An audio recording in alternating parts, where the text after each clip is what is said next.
No one can know my anxiety, foreboding of a death that shall not pass me by, for which I am inescapably destined, by what makes my existence my own. The dying of which anxiety is the premonition can be shared with no one, allows of no generalization. The others, in passing away, immobilize into cadavers, which subsist in a world which subsists.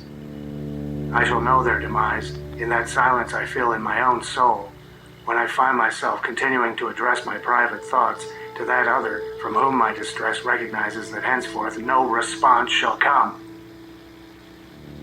But there's nothing in common between that silence and that immobilization in the plenitude of a world intact, exposed to my observation, and the menace whose approach is unlocatable and which weighs inwardly on my heart like a personal condemnation, the instantaneous engulfment of the world about me in total and definitive void. Dying eludes comprehension. It is what we cannot take hold of, what on the contrary comes to take us, that is, to take me. For if dying is incomprehensible, that is not because it is invisible and intangible, inobservable, nothingness. It is because it is radically singular.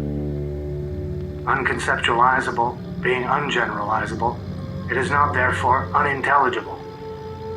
As purely possible, the pure possible, it is the first intelligible, eminently understood in all understanding. The understanding of the singular death makes understanding real, understanding of reality, for all real beings are in the singular. What is intelligible is not first a singular being, the being that exists in the first person singular, but the singularity of non-being, the incomparable and solitary absoluteness of nothingness unrelentingly closing in on me. Nothingness cannot make sense, make itself sensed, except as a singular and unrepeatable catastrophe in the specificity of my own destination for it. Its truth consists in this correspondence. I do not get a sense of being singular, of being unto myself, from my sense of being active, a cause, a power in the world.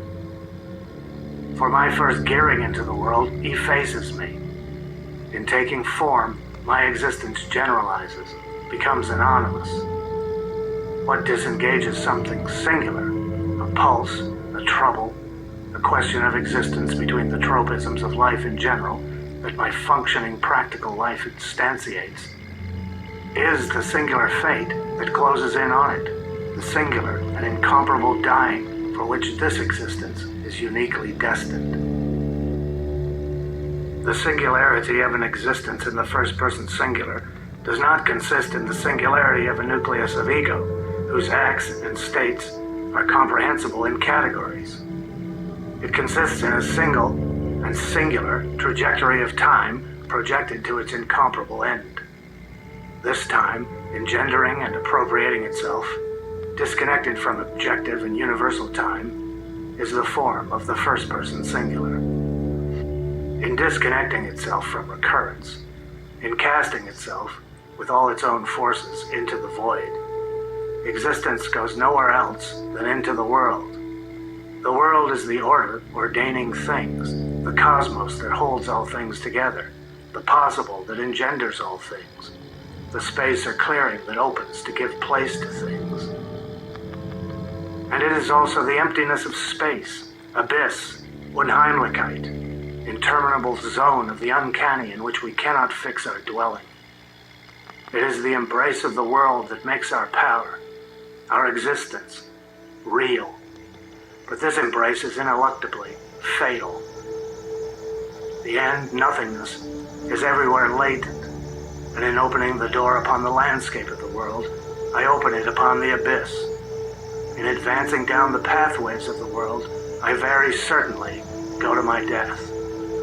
With one and the same movement, existence projects itself, fascinated, into the world, and projects itself, anxiously, unto its death. The movement of existence is a groping. The impotence of my death discloses to me my impotence with regard to my birth. Destined to death, delivered over to being, such is the specific nature of my passivity, the passivity of ecstatic existence. Ecstatic existence, in delivering itself of its own being, is affected by things and afflicted with itself. To be delivered over to beings is to be delivered over to death. It is to be subject to things, not only as a subject in which their refracted attributes can inhere, but subject to them, exposed to their forms and their qualities, but also to their force and their aggression, mortified by them.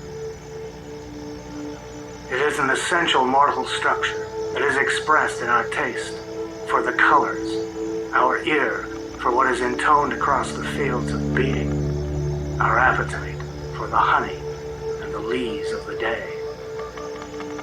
If a mortal force of life can still assemble and steer itself, it is because it makes contact with the ground, the density of being closed in itself, the supporting element of the terrestrial. Precarious, fortuitous, the grain of substances takes form under the hand. The opaque still sustains the palpitation of the gaze. Beneath the general and abstract outlines of the recurrent things, a mortal clairvoyance discerns the unrecurrent, the ephemeral, the fleeting. It discerns a field of chances, understands real beings, which are in the singular. The singular death imminent about me takes form in the singular constellation of possibilities, instrumentalities, chances, and snares, which forms the singular landscape of the sensible world arrayed for me.